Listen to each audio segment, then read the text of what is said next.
can get yourself to love to do the stuff you hate to do, then there's no limit to the success you can have in your life. If you can take the things that you're afraid you'd have to do to succeed in your business or to succeed in your life or to succeed in your relationship, there are things everybody doesn't want to do.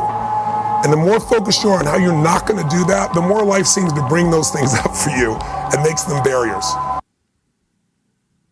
Welcome to the Progress Not Perfection Show. My name is Brent Daniels, Mr. TTP, Mr. Talk to People. And in 2004, I got my real estate license, right? I wanted to be a real estate entrepreneur, read Rich Dad, Poor Dad, was really, really, really excited to go out there and take this industry by storm. And so I got a real estate license.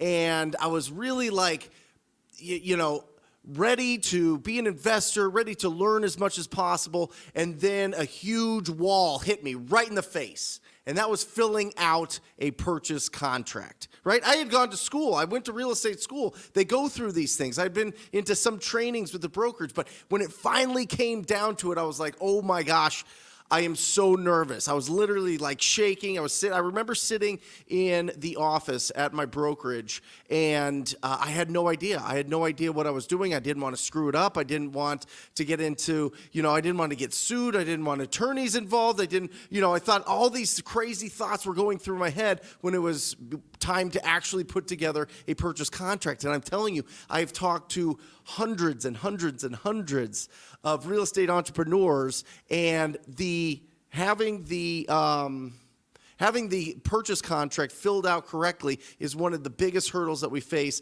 as we're getting started out. But once we understand how to do it, it just becomes natural and very, very easy. So I want to break all that down.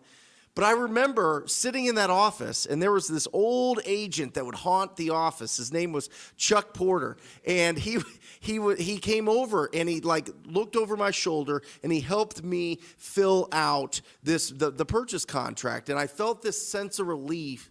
And I felt so much more confident, and that's what I want to do with you guys today. Now, is this the most exciting, show start possible? No, but it is so important that you feel confident being able to fill out your purchase agreement. All right, so.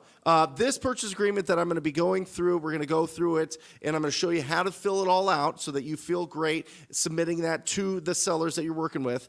But it was put together by Sean St. Clair, our attorney, Sean St. Clair. Here's him right here. If you want to switch that over, Matt.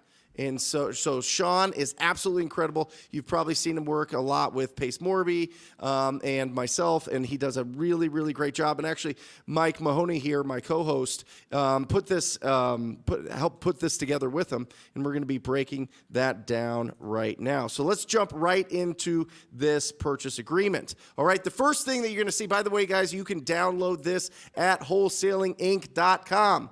Wholesalinginc.com. You can download this and start using it right away. It is so gangster, and I'm going to explain why it has taken years to really perfect this purchase agreement, but you get this, and thousands of dollars to perfect it, but you guys can download it at wholesalinginc.com and start using it right away because, in my opinion, it is going to protect you the most when you're going out there submitting offers. All right?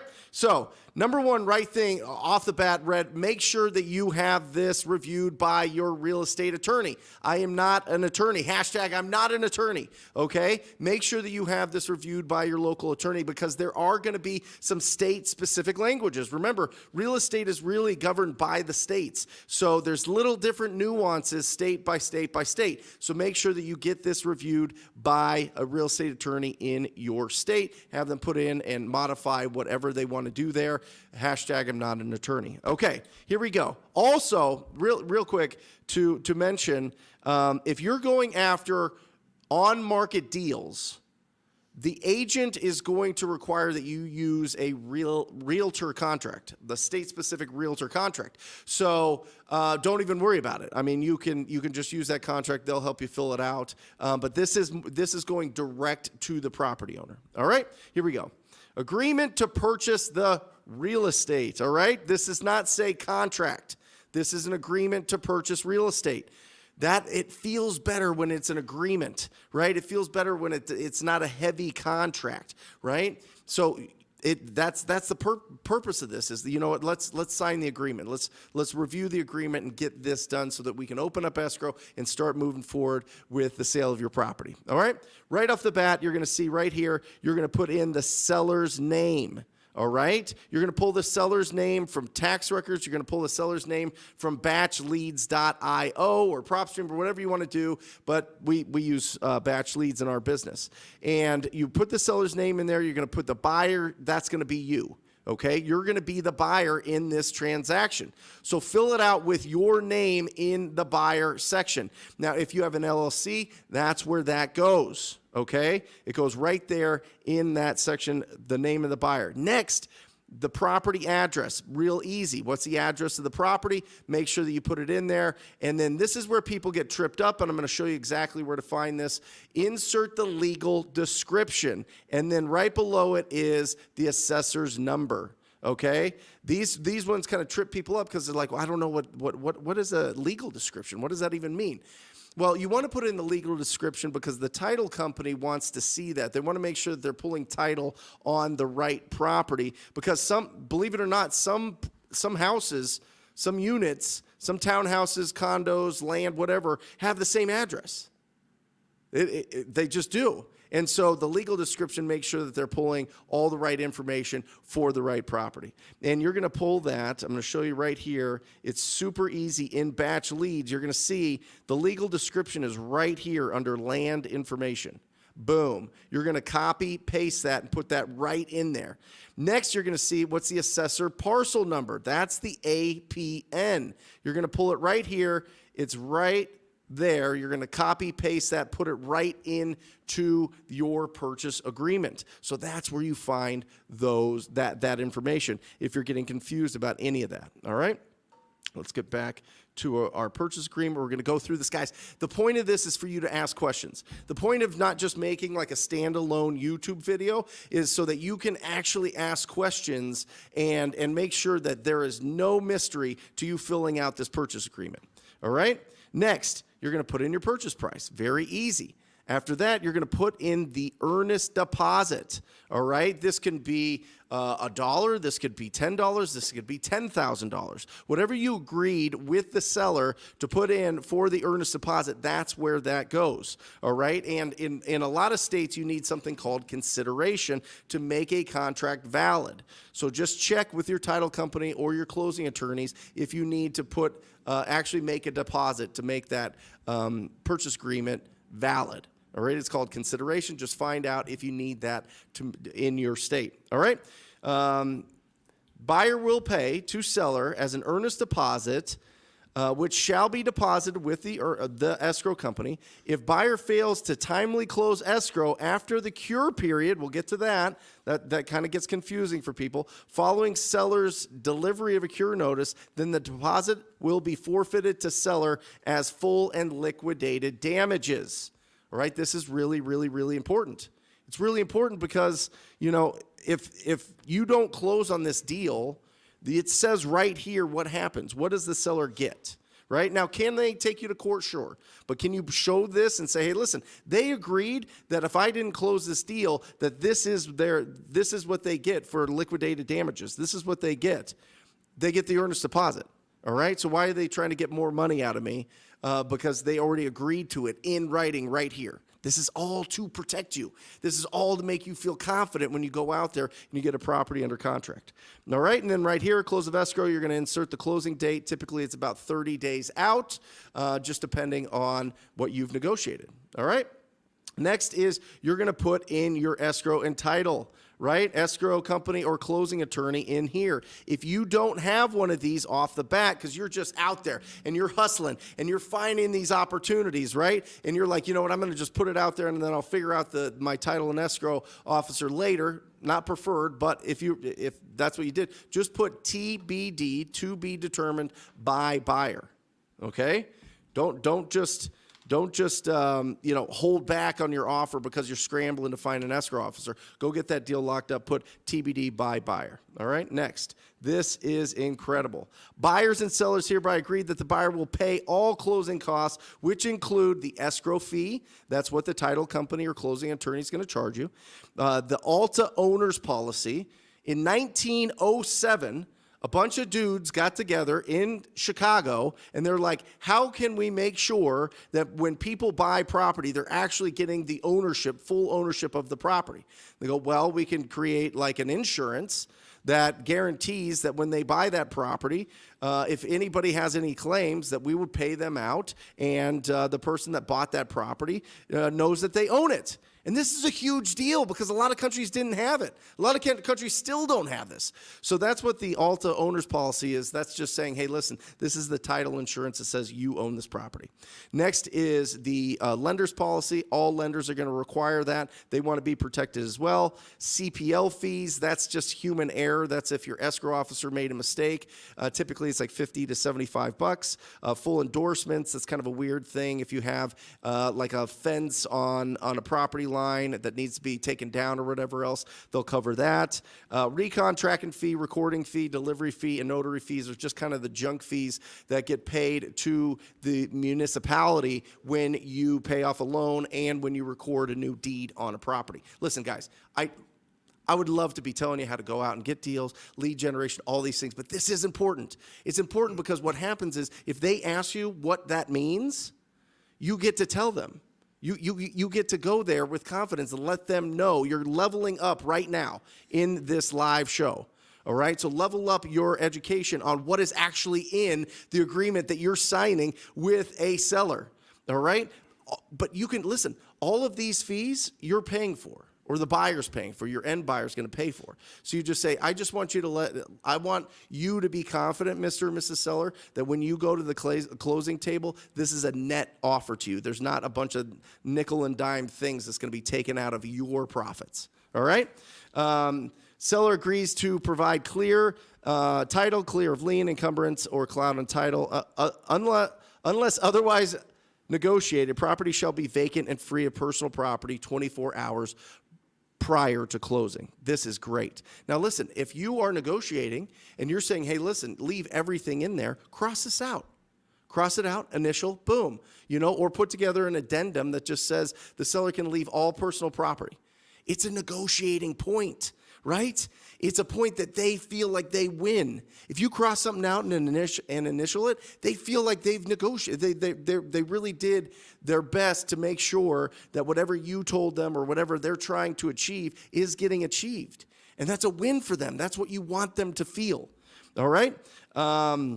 If property is leased at the time of the closing, the buyer agrees to acquire the property subject to the lease, then rents will be prorated and the tenant gets all the deposits. All taxes are prorated, so they have to pay their property taxes up until the day that it closes. And this agreement is assignable by buyer, and seller's consent to such assignment is not necessary or required. Boom, right there. You have the ability to assign this, you disclosed it, and you don't need the consent of the seller to be able to do that. But you're telling him, I have the ability to assign this contract. What does that mean? Well, I work with a lot of other investors, and sometimes I sell them the property. I sell them the contract because they want to do the deal. Or I'm actually a wholesaler full-time, and I find opportunities, and I see if other people want to close on them, and if they do, I sell them the right to do that. The conversation is had. It's disclosed. Everybody knows what's going on. Remember, we're truth teller, truth seekers, right? So you have to be telling the truth the whole time, and it's right here in black and white. It's right here on the contract. It's absolutely incredible. Next, you've got access and inspections. Seller shall make property accessible to buyer, buyer's partners, agents, assignees, contractors, lenders, or appraisers prior to closing. Boom. Who's coming to my house? Why do you need time? It's right here. You get the agreement right here. You get to overcome that objection as you're getting the purchase agreement signed. And then you set up a time. I need 2 hours. It's going to be absolutely wild. It's going to be a circus in here. I'm going to bring everybody through, but then we'll be out of your hair. Right? But it's right there. They get to see all of these different people. We need to give them access. This agreement is subject to a inspection of the property by the buyer. Buyer's inspection shall be, and it's typically 10 days. If you need a little bit more time, if it's a holiday season, if for some reason they can't give you access because of tenants or because they want to be there or because they want to send you keys or something like that, make it for 14 or 20 days. Okay, make sure that you adjust that, but that's where you can do it. All right? Buyer retains the right to cancel this agreement during the inspection period. In buyer's sole and absolute discretion, receive a refund of the deposit. Buyer is not required to provide seller with a reason or basis for buyer's cancellation during the inspection period. Seller hereby irrevocably instructs escrow company to return the deposit to buyer if the buyer elects to cancel this agreement prior to during the inspection period, and no further written instructions. This is key, guys. I am telling you, I can't tell you how many people have their earnest deposit stuck in a deal because the title company is requiring them to get written consent from the seller. This is saying, hey, listen, we don't need written consent. We just have to tell you that we're going to cancel and we get our earnest deposit back. This is critical. Don't let your earnest money just be locked into a deal forever. Seller hereby waives any rights under state or other law to object to the release of the deposit if this agreement is canceled by buyer during the inspection period, and waives any right to provide any additional written consent to release the deposit. It's just doubled in here. Not only is it saying it very clear, it's saying it very clear twice. Incredible. I love it. Seller hereby releases and forever discharges escrow company for releasing the deposit to the buyer pursuant to the provision. Buyer is purchasing, here's the as is, buyer's purchasing property as is. Buyer agrees seller is not responsible to make repairs or improvements to the property prior to closing. However, this assignment is still contingent upon the inspection of the buyer. Next is the lead-based paint disclosure. This is... every attorney is going to put this in there just because it's the government really wants everybody to know that prior to 1978, there was lead in the paint. And if you want to get a lead inspection, make sure that you do that. That's it. It's just that you have the right to do that, and you're educated on the fact that that could be a possibility. Look at this one here, guys. This one is so important. All right, hold on. Buyer's disclosure. Buyer is a wholesale buyer, which means buyer is an investor who, in its discretion, may assign its contractual interest in the property for a profit. The purchase price may not reflect the property's fair market value. Buyer and or its employees are not representing any party in this transaction, and the seller agrees that seller is acting in seller's own best interest in entering this agreement. Buyer's exact vesting interest to be determined in escrow. You want to feel really good? You want to feel really confident? You want to feel that you're not out there duping sellers or whatever else? It's disclosed right here. Could you get more money on the market? Potentially. It's potential. It may not reflect the property's fair market value, right? But they're not selling it on the market.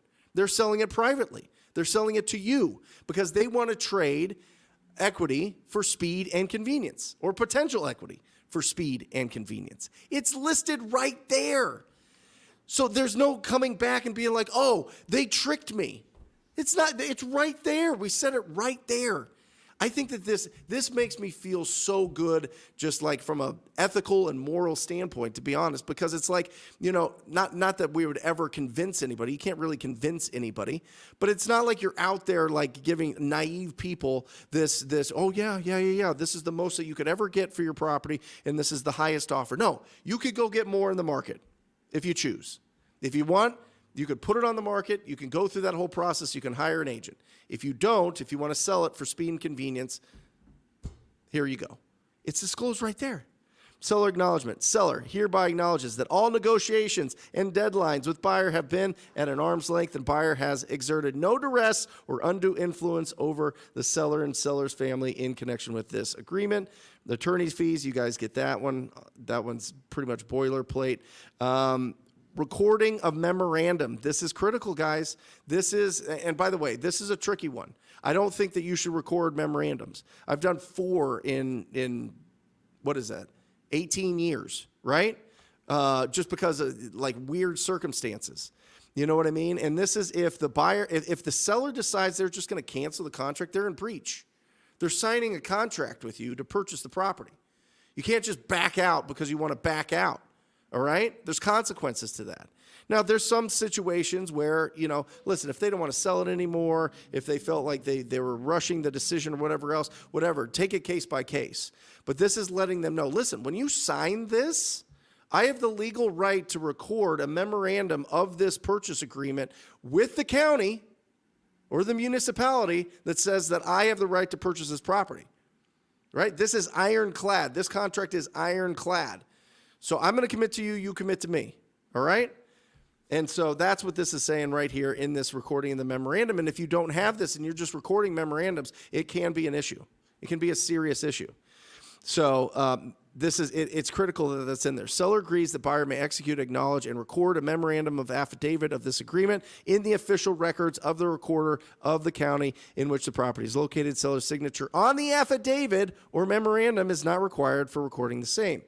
Marketing the property on the MLS. You can cross this out if they are not comfortable with this, right? If they're like, I want nothing to do with this being on the market, I want nothing to do with it. But if it's a vacant house and they don't care what you're doing with it and they've got their price, they just want it fast, and you want to be able to put it on the market, buyer has the right to market its contractual interest in the property in the buyer's sole discretion, which may include but is not limited to listing the property and buyer's contract interest in the property on the multiple listing service, right? There it is. Like real clear. Cure notice. This is if somebody is in breach of the contract, they would have to give you a 10-day, the seller would have to give you a 10-day notice to cure that. Right? If you didn't close on time, right? If you didn't put your earnest money in on time, whatever it is, they have to send you a notice before they can just plain cancel you. And it's a 10-day notice here. All right? HOA fees. Buyer is responsible for all HOA disclosure, transfer, reserve, and capital improvement fees.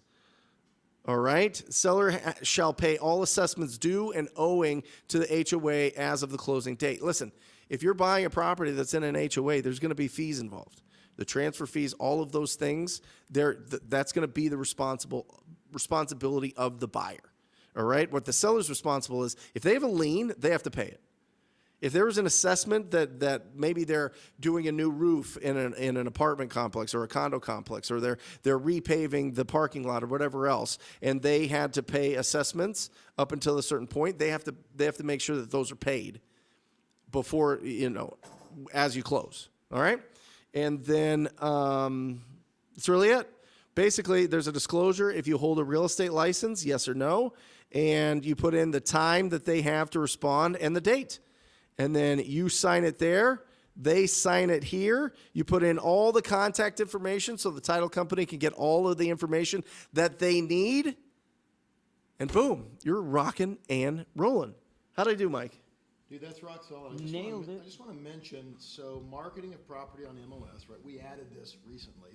Why did we add that? Well, for one, there's opportunity to do novations, right? So you have the opportunity to do a little bit different tactic, right? Give the seller a higher price and put the property on the market as a novation for those properties that are typically a little bit cleaner, more dated than they are destroyed, and so you're able to put that on the MLS. Some people just that's their cash buyer database is the MLS, and so we put it in there just to be able to get access to all the buyers, especially as buyers have been evaporating out of a lot of the markets because they got caught with a lot of flips. You have to expand your cash buyer database. That's why we put it in there. Nice. Yeah, you made a comment earlier about how important this is, right? I see a lot of people get into it and they'll see a template for a purchase contract and they'll just go straight into it. Yep. And start using it. But it's important to understand it. One of the things that I was taught early on was when you agree on a price and they still don't want to do business with you, it's either going to be you, it's going to be the process, or it's going to be the contract. Yeah.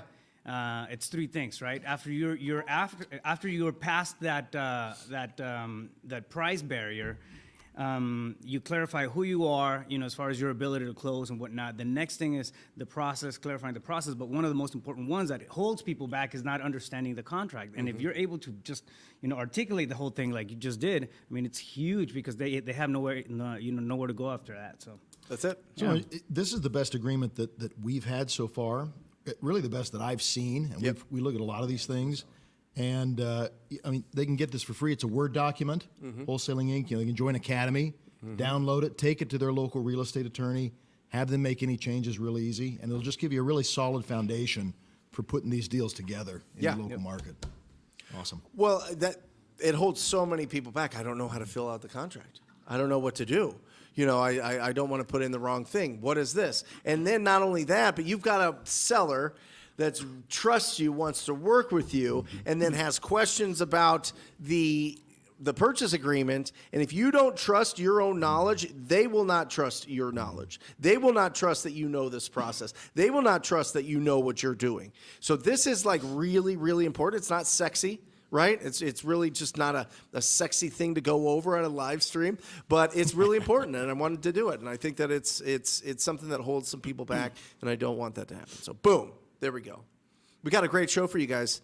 We got an absolute great show. We're going to open this up. All right. We're going to open it up to question and answers. Remember, there's 3 parts to the show, right? Number 1 is we want to celebrate you. We want to celebrate and give you recognition for whatever success that you've had, whether you've called your first person, whether you've had your first appointment, whether you've drove for dollars for the first time, whether you've locked up a deal and closed a deal. We want to ring this victory bell as many times as possible. Number 2, we want to answer all your questions that you have about real estate investing and wholesaling so that there's no mystery there. And number 3 is to squad up. Consider this like a meetup in the comments. Make sure that you're putting in the comments section where you do business and find people to connect with, because the fact is there's not a tremendous amount of people in our lives, in your life, that is like, oh, you wholesale real estate? I love that. I do too. Let's talk about it, and let's get excited about it, and let's go through all this, right? People look at you like you're a crazy person when you say you wholesale real estate. They're like, I have no idea what that is.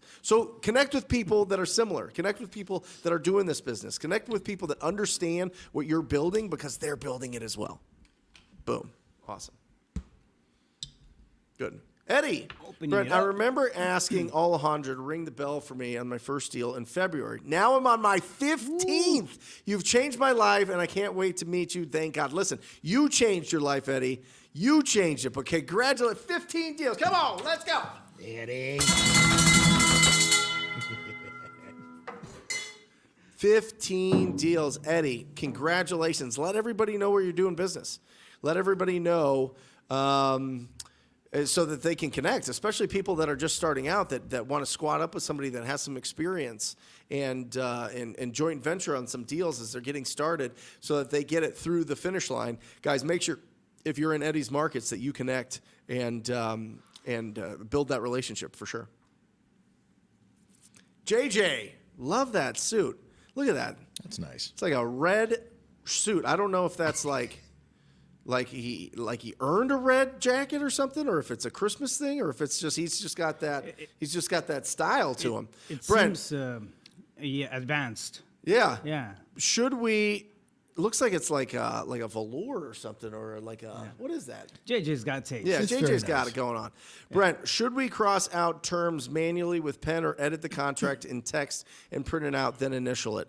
It just depends. A lot of this you can pull out as you're building the relationship with the property owner, right? If they're like, I never want to see it on the MLS, I don't want you to wholesale it, I don't want you to do any of this stuff, then you could just literally delete it and then do a double close or double escrow, or just buy it and flip it, or buy it and hold it, or whatever you want to do. I mean, the agreement, you can adjust any way that you want.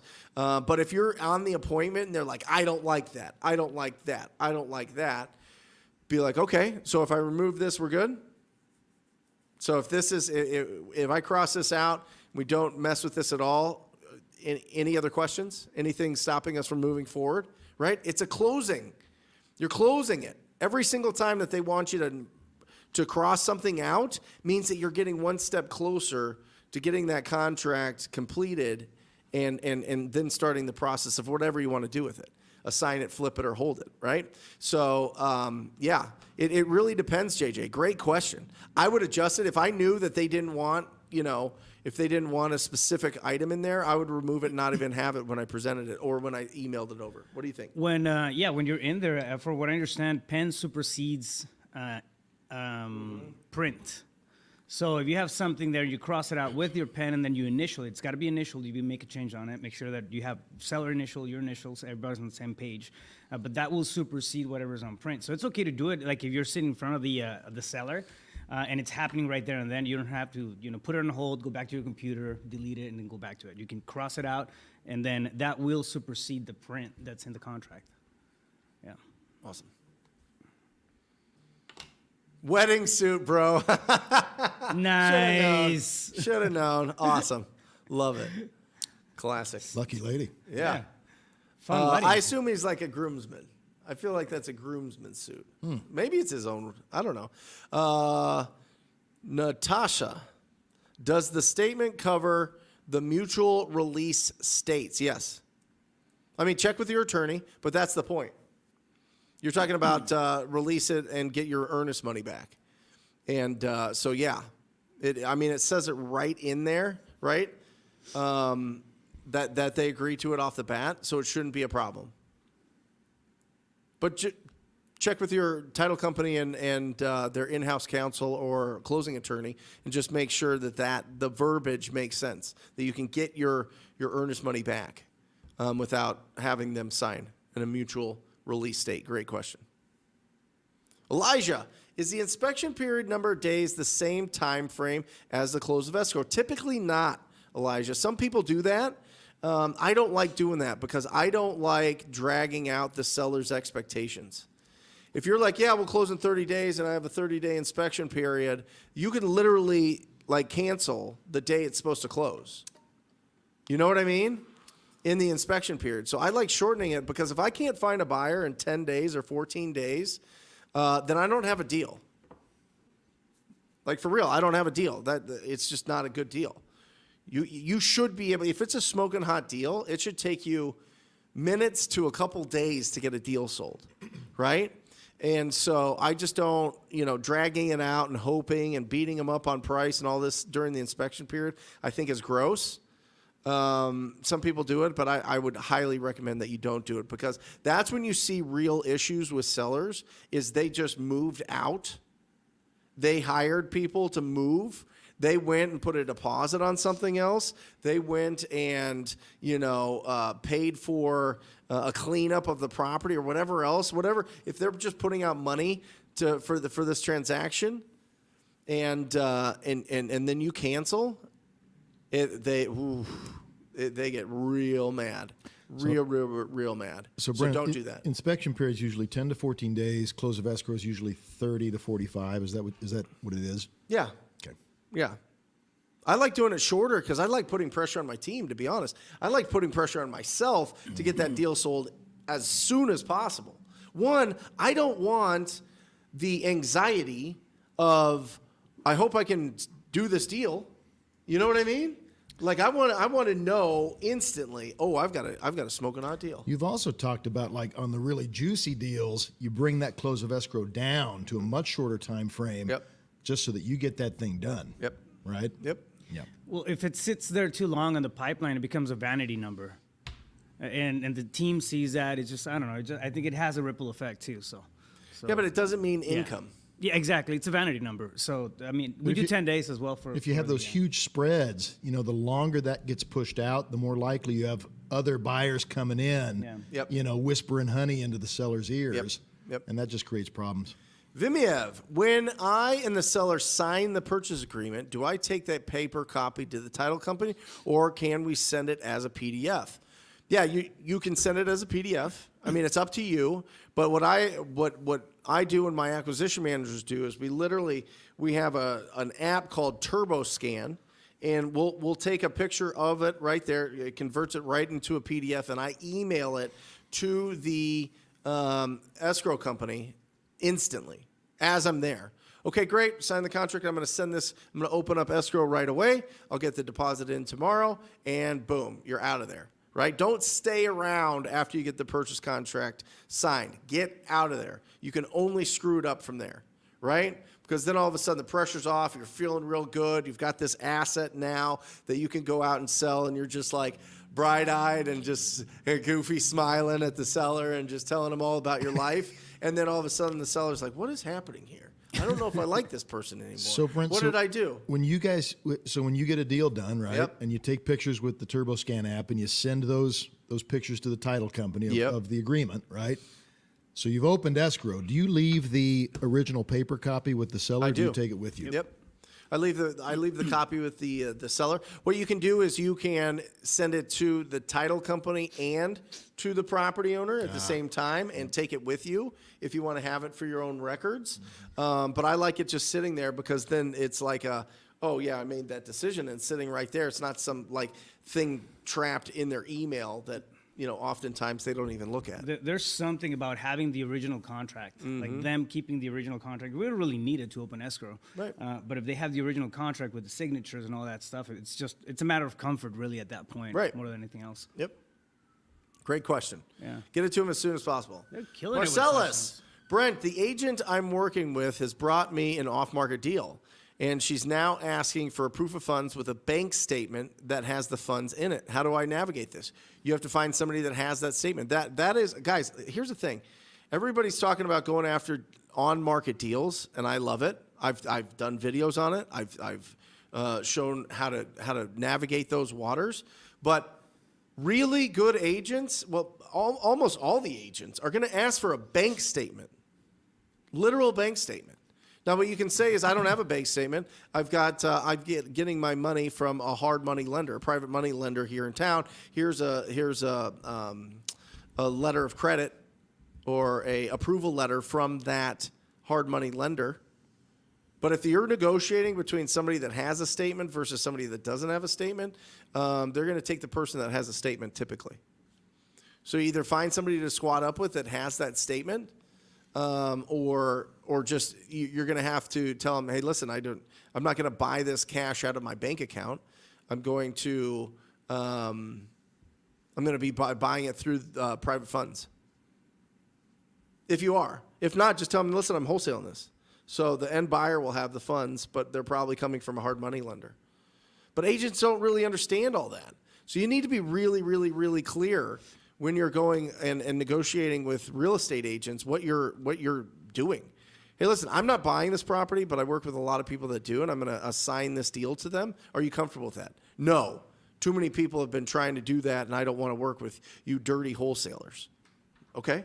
Then move on. Like, don't trick them. You know what I mean? If you don't have the ability to close, don't trick them that you have the ability to close.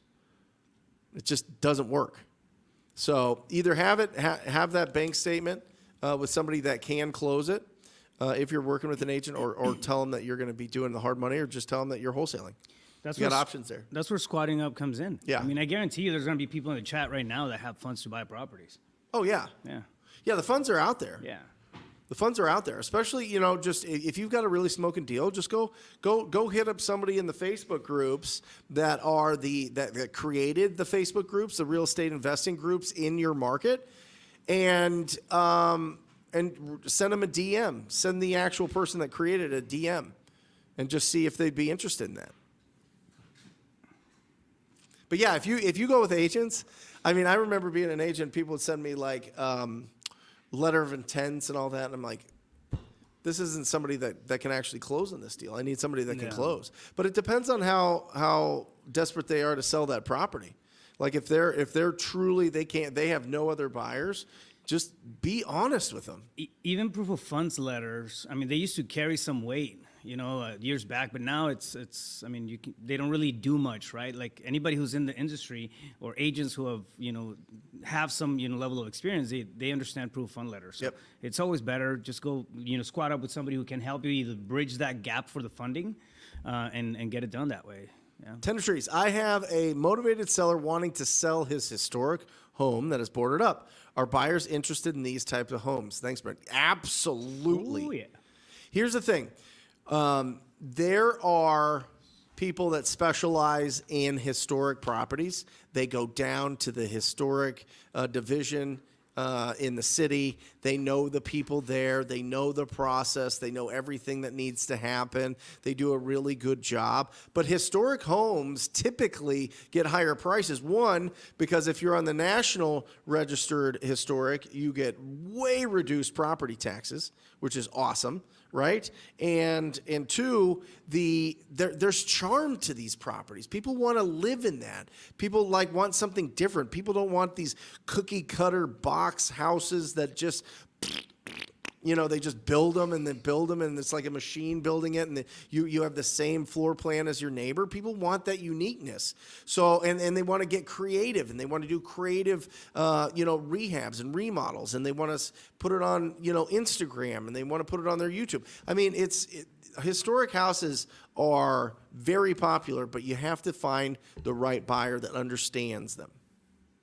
For sure. Would you agree? Yeah, it's definitely it's a niche property, but there are buyers for that kind of stuff. People that specialize in it. So, yeah, they'll sell every day, twice on Sunday. Get it locked up. Make sure you run the numbers right. They tend to be different numbers. So historic districts, if you go across the street and you're no longer in that historic district, your comps are going to be very different. So if you're comping stuff, comp it within that historic district area, all right? Because that's one of the caveats of historic areas. Once you go across the street into something that's not, numbers change. So run your numbers. And I would think even one historic neighborhood versus a different historic neighborhood can be very different. Oh, yeah. Yeah. Yep. Paul, I love this question. I love digging into the mystery properties, the properties that nobody else can find out where the owners are, because typically they haven't been contacted a lot, which is fantastic. All right. So Paul asks, in Massachusetts, I found a place with an absentee owner. They can't be found. Are there any tactics I can use if they're not on Facebook? I really want this place because I see the potential. Yeah, Paul, here's the deal. What I would do is I would go on to Fiverr.com, and I would find a VA that has access to a full-blown TLO. That's trade unions. Listen, the credit the credit agencies in our country have us all tracked. They'll find us. They will. I mean, I did a whole demo with them, and they're like, "What's your?" They didn't even ask me. They put in my name and address, and they found the 10 places I park my car the most. There's cameras everywhere, and it tracks, and it goes into the system. It's bananas. You guys have no idea. Pull back the curtain. It's crazy, right? So they can find, so TransUnion, TLO, a lot of attorneys get TLO, and then they have their VAs do a lot of their digging, and some of these VAs do a little side gig with it, and they're able to pull it, or they pay for it themselves and get approval on it. Just see if you can find somebody that has TLO full-blown and that can find that seller. If not, you might look into getting a private detective. I think it's really smart to find a private detective that's like a former police officer, and that can pull information for you. It might cost you $1,000, but if you get that deal, make it the juice worth the squeeze type of thing. Make sure it's a big deal, but you can get a private detective as well to find those people. And then you might just go to True People Search, and just see if you can find a relative. See if you can find anybody that you can talk to that'll give you access. You can also, if you don't want to do any of that, you can go to the neighbors and go to the two next to it and the 3 across the street and say, I am trying to buy this house. Do you have any contact information for the property owner? I can't find any information. I'm trying to do something. I'm trying to invest some money into the neighborhood, and I'd love to talk to the property owner. Do you have any idea who I could talk to? An easy way too is Spokeo.com. I've used that service multiple times. Say it again. Spokeo, Spokeo.com. And it's not expensive. And what it does, it pulls social media, it pulls everything that it can on people. We found people from the East Coast, and we're in Phoenix, with no next of kin. I mean, we've had some massive results with Spokio.com when it comes to not being able to skip trace a property and find an absentee owner type of stuff. So yeah, that's always a good resource. Here it is, if you want to pull it up, Matt. Yeah, but it's cost effective. It's not too pricey. You can look it up by address, which is a really cool feature that's on there. And then it'll just spit back out like everybody who's been tied to that property for years and years and years. And then you get emails and social media profiles, and it's crazy. Love it. I watched this great. I was pulling up for the show the Tony Robbins, and because he hasn't been on, we put a lot of other people on inspiration at the beginning of the show, but he was talking about blame, how blame totally destroys your progress, right? Blame, and he talks about not even like blame and, oh, my dad was mean, my mom was mean, my wife's mean, all these, whatever it is, not like people, but a lot of times it's circumstances and environment. And people blame the circumstances and environment from holding them back. And he says that when people release that blame, when they don't take the blame, when they take full responsibility every single day for the actions that they take and the behaviors that they have, and the educating and the developing, that's when you feel so confident and actually have self-respect, because you are not blaming anybody else. So it gives you self-confidence and self-esteem when you stop blaming everything else. And I feel in our market right now, there's been a lot of blame going on about the government, about inflation, about circumstances, about everything, interest rates, all of this blame, right? But you get through this time, this market, right? When all the other blamers are getting out of there, and they're just wiped out and they're not in this industry anymore, and you survive this, woo, powerful. It's like, as an adult, if you're going to get ahead, right, you got to take total responsibility for that. Period. Yeah. I thought that was awesome. I thought that whole thing about blame, because everybody blames something at some point, whatever it is. If you have expectations and they aren't met, right, type of thing, and then you blame other people for it instead of yourself, it's silly. It gets you nowhere. You're just running in the same circle. You know what I mean? Like, oh, I didn't do it because of this, and this, and this, and whatever else. It's a waste of energy. Just go out and talk to people. Just go out and find opportunities. And it's not a way out, and it's not a way up. Right. It's wild. Anyway, I thought that was a cool side note. Huh? Two-parter. We got a two-parter coming up. Alejandro on the ones and twos. Here we go. Ariel.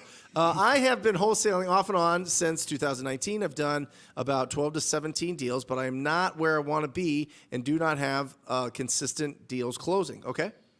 What do you suggest for consistency and keeping a strong mindset for when there are no closings lined up? I love this. Number one is this, Ariel. Stay focused. Ugly houses, big checks. I could almost guarantee in the last 3 years, you've learned all sorts of different real estate techniques. Or maybe you try to flip. Or maybe you try to add something to your rental portfolio. Or maybe there's just something that distracts you, right? Stay absolutely focused. Build the machine that's going to give you that consistency. And what happens is, once you get to that point where you make $30,000 3 straight months, this is Sean Terry, right? Yeah. Straight from Sean Terry, $30K 3 straight months, then you can start hiring people. But what I find is people close deals and then they want to hire people.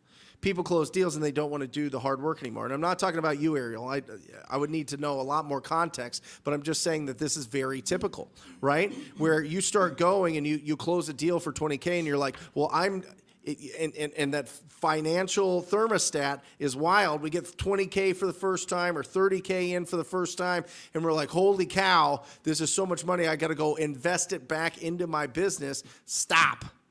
First of all, half of that goes to taxes, or a third, right? So you got to put that aside. And then the rest of it should be just to continue what you're doing until you get to that 30 grand, 3 straight months. Once you've proven that, then you can start hiring some people and building the machine. But a lot of people build the machine well before they get the consistency, or they start other tactics. Well, I was cold calling, now I'm texting, or now I was texting and now I'm going to do pay-per-click. Now I'm doing pay-per-click, I was going to do direct mail. Now I'm going to do bandit signs. I'm going to do all these other things. I'm going to go direct to agents, or I'm going to, and not go direct to the property owners anymore. We switch tactics and tracks all the time. Just stay focused on what got you the 12 to 17 deals and master that and go bananas there and just go, like, be in the dirt as long as you possibly can. Be in it as long as you can. I want you to be like, I hate this. Oh, it's exactly what that TikTok that Tony Robbins had at the beginning of the show. Of if you get really comfortable doing the stuff that you hate to do, but you know it's providing value to the community, that is the sweet spot. People pull themselves out way too fast because I am a visionary. Okay, I am a visionary. So that means I can't, I don't want to be stuck in the day-to-day. I want to work on the business, not in the business. That is the biggest bullshit lie of all fucking time. And I'm being aggressive with it because first. it is. By the way, look what Ariel just said, right? Yeah. This happens all the time, and this is where it falls Ariel, apart. You're 100% right. I get it. And listen, I understand that. I really do. I did it myself. I was like, I'm going to get all these agents in my brokerage to do it, and then I don't have to make the calls anymore. And then went boom, I made no money. And I was like, holy cow, I got to get out of all this debt and all this terrible stuff that I got into in my 20s. And so I just got back on the phone, stayed consistent, and I kept eyeing everybody. Who can I recruit to do this work for me? Oh, yeah, who can I bring in? And then once I focused in and just made the calls myself and talked to 45,000 property owners myself, then I was able to bring in some other people. And I was still doing it myself with them. It's not just either or, it's and. And you can bring them in, and then you get that consistency. But don't,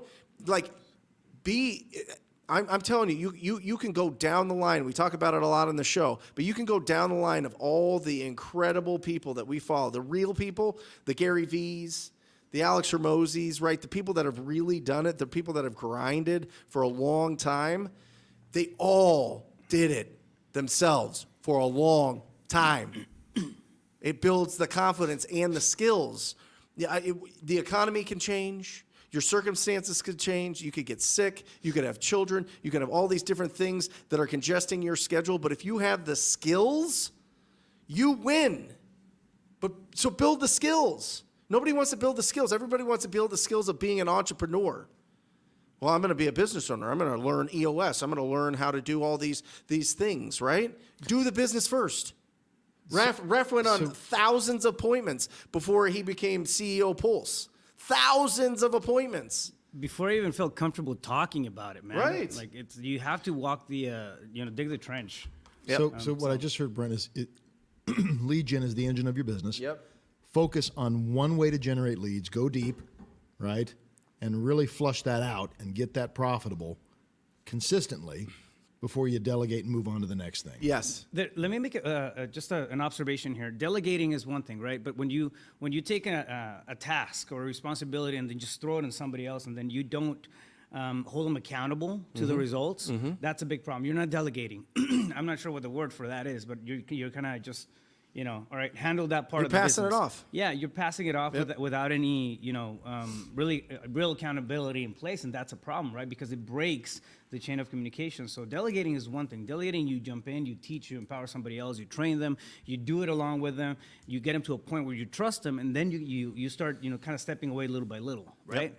That's delegating. But a lot of times what happens is we'll hire somebody, plug them into it, and then here, go forth and execute, and they're not trained or empowered yet. That's right. That breaks the cycle. Yep. Yeah.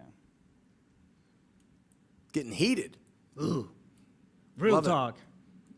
I just don't want people to give all their money back. Yeah. They go and they do all this work, and they're doing it out basically on an island by themselves a lot of times, or they squat up and they're doing great, and then they give all the money back. Yeah. They give all the money back. to employees and to marketing and to everything else. And then at the end of the day, and I did this for years, and then I just focused and was able to take it home. Yeah. Top home buyers. Hey, Brent, what challenges are y'all seeing in your wholesale business, and how are y'all overcoming it? Buyers. You have to build the relationship with buyers. We've been able to use and abuse buyers for the last 36 months, probably 3 years. And now you actually have to have relationships with them. And you have to know what they're looking for. And so it's more reverse engineering. It's going back to the old school wholesaling techniques of find the buyers first, find out what they're buying, and then go target those for the list that you're going after and the prospects and the opportunities that you're going after. So that's really the difference. And it's just tighter. We have to work twice as hard to make half as much as of June 15th. You can still do phenomenal business, still wildly profitable business, but it's just different. And listen, I've been doing it 18. We went through the last market cycle. We went through 2009, 10, 11, 12, 13, all that, where everything was just kind of bland or going all the way down. And it's built us up. We have the skills to be able to do it. Paul, can you find buyers without Facebook? I'm only on Privy, which is new too, so excuse the newbie question. I love it. LOL, I'm just grabbing as I go. Yeah, absolutely. I mean, listen, you can go on Zillow right now or Redfin and look for all the flip properties that are listed right now and call up the listing agent, not the sponsored agent that you see on the side there in Zillow, but the actual listing agent. And you can have a conversation with them and say, hey, listen, I've got an opportunity, an off-market opportunity in your area. Are you guys buying, right? Also, you can go to wholesalinginc.com, Paul. Make sure that you go in there and download the Cash Buyer Pack. That'll show you how to get the top 100 buyers real fast in your market. So that's a step-by-step there, the Cash Buyer Pack. Check that out. If he's got it's Privy, a complimentary download. If he's got Privy, that's a big step in the right direction. Yeah. Kim, hi Alejandra / guys. Yeah, Kim knows. Yeah. Kim knows how to get on the She's show. working the system. Listen, you want to get on the show, you give Alejandra a shout out. Or Ala Jambra. I've been unmotivated, and this is my first day back watching you guys in 3 weeks. Is that it? You just put it on there because your name's on there? I don't know if that's a question. Well, welcome back, Kim. Let's get back. Listen, 3 weeks, done. That's 21 days. You're going to live a lot more days. Let's get to work. You know what I mean? So just find somebody today that you can call and have a quality conversation with, right? Ask them when do they plan on selling their property. Ask them if they'd consider an offer. Make sure, the Alhambra, make sure that, make sure that you're having that, building that momentum back up with the conversations that you're having. When it comes to motivation, man, I think I feel like two of the biggest triggers for me are being tired. That's one of them. Like physically tired, you're exhausted for whatever reason. Yep. Or having no clarity.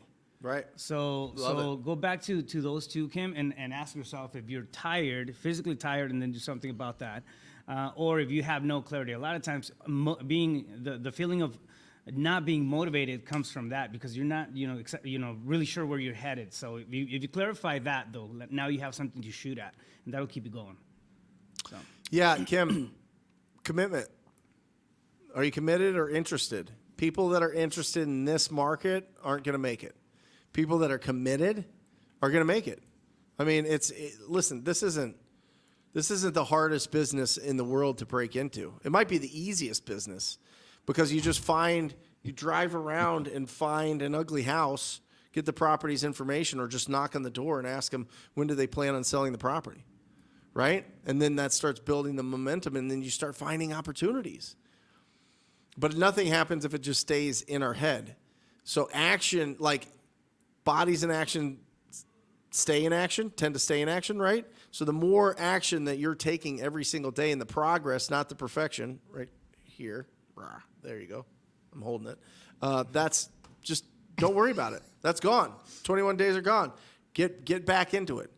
Get back into it. And don't be motivated. Be focused and be committed. Motivation's a flash in the pan. You know what I mean? Yeah. Conviction, real conviction.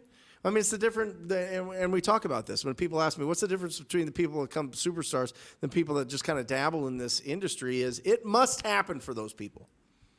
It must happen. They must not work a 9 to 5. They must not have a boss. They must not just be another person in the family that just does the regular thing. They want to be a magnet. They want to change their family. They want to change their group. They want to change their squad. They want to bring positivity and optimism and kindness and empathy to the world, and they want to do it by owning a business. It's the best way to do it. Elijah, I'm in talks with acquiring a property that is through a trust. Nice. Do you have any experience closing these type of deals? The agent bank is very motivated to sell on market for 180 days plus. Yeah, I mean, there's more paperwork. You're going to have typically an attorney reviewing it, or whoever the personal representative of the trust is, whoever's the decision maker. But great deals. Yeah. Listen, it just comes down to price.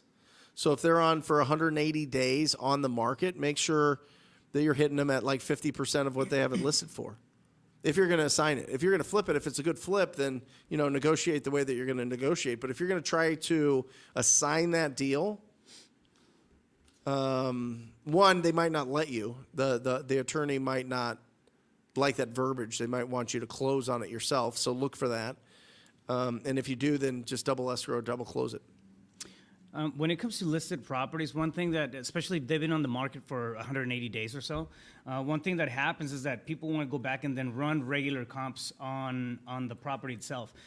So it might be priced aggressively, so I don't know, maybe 10% below what it's really worth, right? And then you're seeing a deal there and working your numbers off of the regular retail values. You can't do that. You have to use, even if it's below market value already on the MLS, you have to use that number and work your offer from there. So it's 50% of whatever is listed, even if it's worth more, because now it's stigmatized and it hasn't sold in 180 days.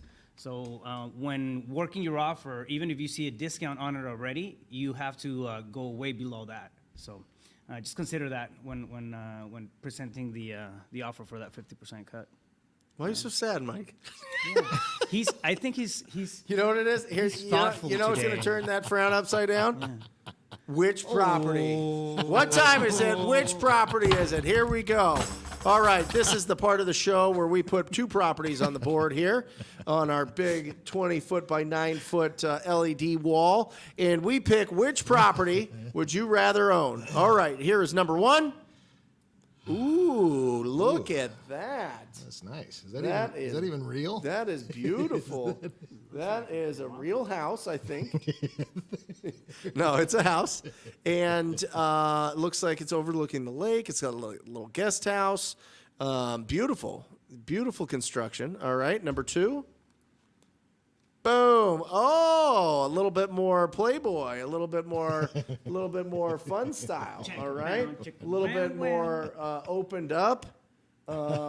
Interesting, right? So you're not on a lake. You're on a hill, which I'm sure has good views. A little bit more, open floor plan. It looks like. Let's go back to number 1. Is that 2 infinity? Okay, there we go. All right, very classic styling, very rich in my nice opinion. chimneys. You know what I mean? Yeah. I mean, it's got 8 chimneys per, and then you've got this one. All right, that's a little bit more laid back, fun party style. So which one are you going to go with? You're going to go with classy, or are you going to go with fun? Classy or fun? Let's see. All right, put it in. Alejandro will put in what's that called? A poll. The internet. They're going to put it in the poll, in the internet. internet, a poll, internet poll. Internet. And we'll see who wins, number 1 or number 2. Classic or funky and fun. Yeah. Marcellus, friend, if you are wholesaling in Southern California, what formula would you use? Could you also post the updated rehab chart? Yeah, Marcellus. So typically your 70% minus the repairs is what the cash buyer is going to pay for. So if a property is $1 million, 70% you're at 700,000 minus repairs. The repairs are 100,000. Buyer will typically want to pick that up at 600,000. You'd want to be under that. You subtract how much you want to make from that. In Southern California, I mean, you could go 90% minus repairs, maybe 85%, just depends, right? But you're in one of those insulated markets where people still want to be there. It's still a lifestyle. There's still only a certain amount of places that you can buy there. So it's still very, very, very popular. So I think you can go 90, 85% minus repairs. Should get you pretty close. Yeah, 85. Go 85. Yep. Then the rehab chart, do we have that? Oh, rehab chart. Yeah. Yeah. Matt, can you put that up? One job, Matt. There you go. The top line is the square footage. Under 1,500 is right there. There's really 3 buckets that you're looking at, guys. Easy rehab is kind of carpet and paint, easy stuff. Needs work means, you're probably doing some countertops. You're probably changing out some cabinets in the bathrooms, redoing the bathrooms, that type of thing. And wow, this is bad, are those properties that you do not wear open-toed shoes in, right? These are the ones that are just the newest gross. one? They've smoked 1 million cigarettes inside of. They have 15 cats that have lived in there, and Can only find 3. yeah, they the real rough, the hoarder properties are the properties that have just totally need a full gut, right? So that's take a screenshot of that. Was that the latest chart? Yeah. Nice. Apostle 3, flexing on us, get it. Should I get an LLC instead of using my personal banking to take profit? I do. I would talk to a CPA, hashtag not a CPA, not an attorney, but I put everything through my LLC. If that answers your question. Wink. Yeah. John. Hello, Brent. That is a court order. What is a court order sale? Property is listed on the MLS. John, yeah, court order sales. Sometimes people lose properties because of bankruptcy. Sometimes people lose properties because of divorce. Sometimes it's an inherited situation.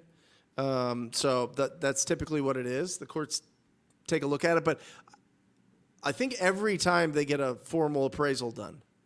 Now, the appraisal doesn't mean that they can sell it for that. They have to have a ready, willing, and able buyer to be able to sell that.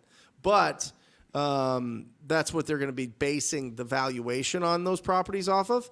If they put it on the market for what they appraised it for and it's just sitting there forever, start negotiating. Start negotiating. We got a 2-parter coming up. Joe.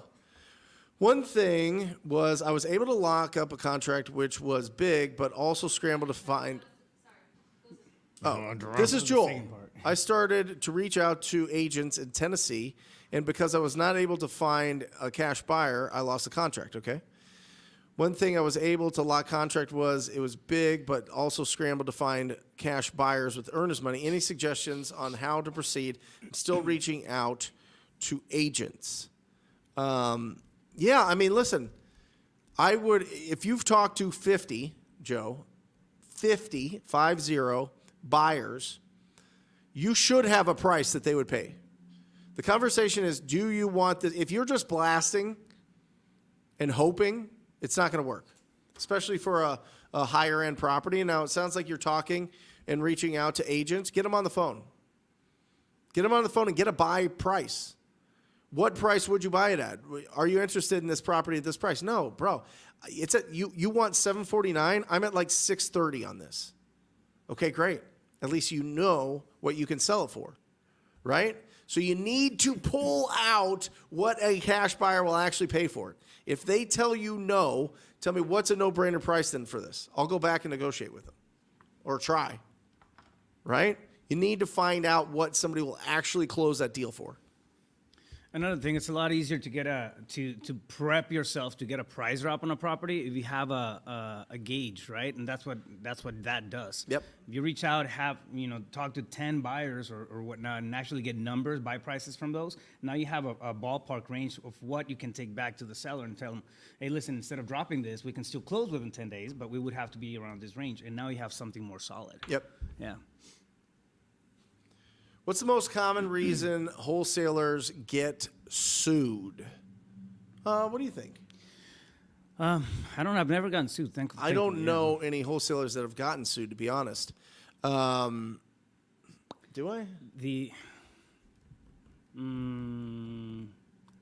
I can think of one, but it was a portfolio purchase. It was just highly leveraged. Right. Yeah, I mean, the numbers were done wrong and that sort of thing, so they couldn't perform. And then they held back the seller with the portfolio. They lost an opportunity, and then we're going after, damages and, something like that. But it's the only thing I've seen that's...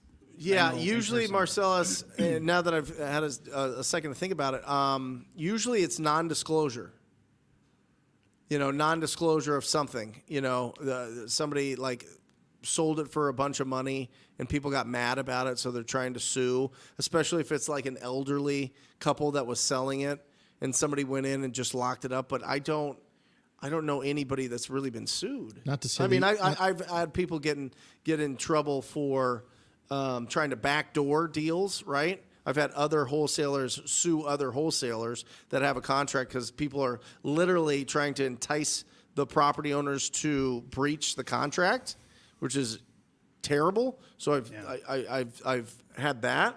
I've had way more real estate agents that have been sued for ridiculous things. They didn't leave the stove. They didn't leave the refrigerator. They were supposed to do this and that, or they didn't. They bought a property and they can't build on it the way that they thought, and they didn't do it in their due diligence. So they try to sue the real estate agents. Like, that's happened for sure.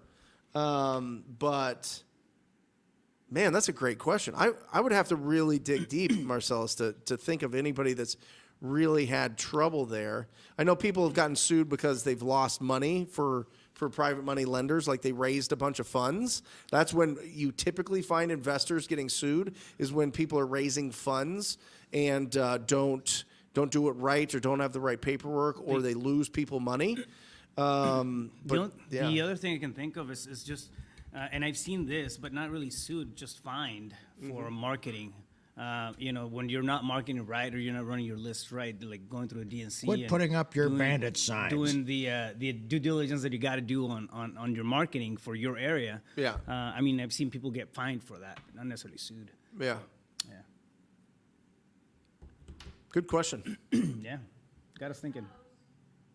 All right, which house? I can almost guarantee everybody's going to say number 2 on this. I like number 1, maybe. I'd have to see the back because number 2, my children would kill themselves at this house.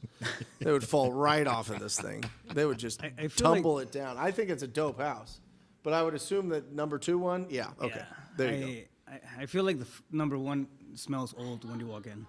Yeah, number 1 looks cool, but yeah, it might smell a little old person-ish. Yeah. You might have to... stately. Yeah, stately. Yeah, that's it. Stately. D Hog. I have a house in the Bay Area, ARV $350K.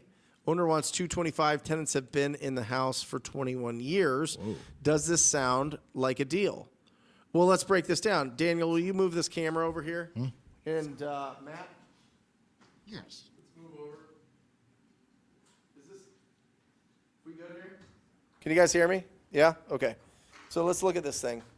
All right. So you got 350, and I'd probably need to know the size of that property, but you got 350,000, and if you just times that by 0.7, now you're in the Bay Area. I would look at the inventory there. I don't know what property you can buy for 350,000 in the Bay Area. 245. 70%. It's 245. Now you have to minus the repairs, right? Minus repairs. If it's just, if you're telling me it's like 20,000, that's interesting. you'd still want to be more closer to 200. But let's just say the repairs on this thing just on average, huh? It's on the screen. 975 square feet, 2-1, beautiful. Let's just call that 25K. Raph, so that's at 220 Yeah. for a wholesale price. Mine is And then you'd probably want to be, let's just say you want to make 15 for your fee. Puts you at 205. So I'd get them down. Now listen, if you feel, what I would also do here, D, is I would talk to your cash buyers and say, hey, listen, I got this deal for 245. Do you want to buy it or 240? Because you can get it at 225, and you want to make 15,000. I would say, hey, listen, do you want this thing at 245? And I think you got to get. Maybe this is 80% in your market, right? It might be, or maybe it's a good buy and hold for somebody. So I would highly suggest that you talk to a buyer on this thing, because this could be a really smoking deal. Even at the what do you have it at? 245 or 225? I didn't. 225, and it's worth 350. Yeah, I'd probably lock that up. Tenants there 21 years. Yeah, D, are the tenants wanting to stay? Because that'd be interesting. And I'd find out what they're paying. Because if you're in the Bay Area and they don't want to move, whoo, they could be there a while. You might be taking a risk there. But if you sell it to somebody that's a buy and hold, maybe it makes sense. And that sounds like it's probably a condo. Can we find out if that's a condo or it's gotta be. townhouse? That price point And then is what's the low. HOA and what does that look like? What's the best way to run comps? What if there are no similar sales in a recent time frame? If there's no recent sales, you might be in the wrong area. Mm-hmm. Because if buyers aren't buying there and it's not a popular area in this market, it's going to be tough. It's going to be tough selling that, or you just got to get it at a ridiculous price. So Matt, if you'll pull up the quick comps, Marcellus, just use this. And this will give you a pretty good idea of the price points that you want to offer. If this estimate is $250,000 or more, offer 50%. If it's between $249,000 and $100,000, offer 35%. And if it's at $100,000 or less, offer 10%. Okay, of that Zestimate. That's where you want to be at as your offer, and then you'll add $15,000 on top of that and get it sold to a buyer. So that's a quick way to do it. But if there's no comps, it might be a bigger indication that the area is not very popular. I think they may leave, and they are paying under market rent. I bet it's a house in Vallejo. Okay, got it. Yeah, I mean, listen, you need to figure that out, because buyers are really, really, really hesitant to buy a property that is that the tenant is living there, right? Doesn't want to move, or they don't know what's going on. So make sure that you have that conversation with the seller and the tenant. Make sure everybody's on board, that there's a date that they're going to move out, and that's going to make your deal a lot stronger.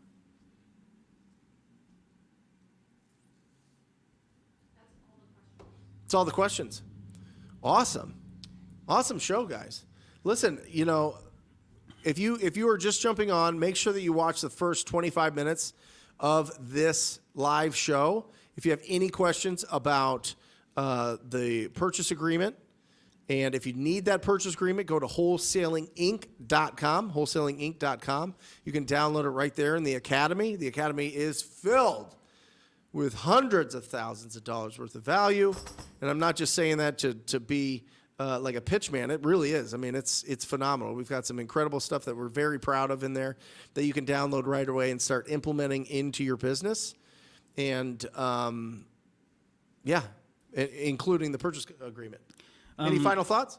Yeah, if you're in town in Phoenix, I have a meetup going on this afternoon. More importantly, I'm still having the toy drive. Yes. So if people are going over to the meetup to squat up and you're listening to us, bring a toy. All right. 45 East Monterey Road in Phoenix for the meetup and the toys. There you go. If you're in Phoenix, do not miss this meetup. You're going to want to be there. And your entry fee is a toy. A toy. Bring it. You know, It's going to go to an incredible cause. I wanted to put 1,000 smiles in 1,000 kids, homeless kids from the valley, and I think we're about 500 into it. Awesome. I've got about 500 toys You're in the my man. office right now, which is really cool. So Awesome. Well, let's bring everybody up. Hondra, come on up. Matt, come on up. Daniel, come on up. Guys, we love you guys. We support you guys. Anything that you guys need, reach out to us on Instagram, Real Brent Daniels. And on behalf of Mike Mahoney, Rafael Cortez, Alejandro Merch, Matt Hill, and Daniel Walker, that's it. Remember, keep your house clean, right? Your house, this house, and your actual house. Keep it clean, all right? Protect your health, increase your value to the world, and you'll live an incredible life. Love you guys. See you next week.